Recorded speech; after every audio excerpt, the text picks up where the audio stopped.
How to fix Steam must be running to play this game error.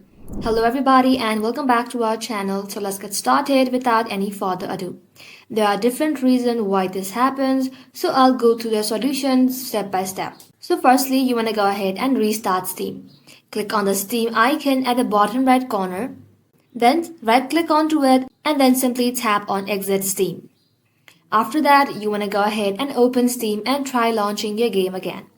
Now, if you use any antivirus, make sure it's not blocking Steam. Open up your antivirus settings and look for any blocked programs. If Steam or its apps are blocked, allow them.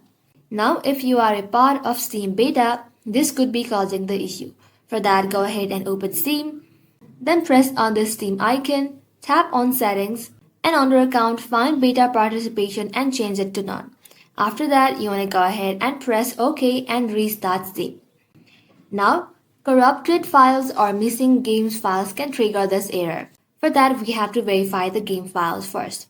So go ahead and tap on the library, right click on any of those games, then tap on properties. Inside here, you want to go ahead and tap on updates. And if you found any verify integrity of games, go ahead and click it and Steam will scan and replace any damaged files. If nothing else works, you want to go ahead and try uninstalling and reinstalling Steam. Uninstalling it on a different drive might help. So that's it guys, that is how you can do it. Thank you all for watching the video till the very end and stay tuned until our next upload.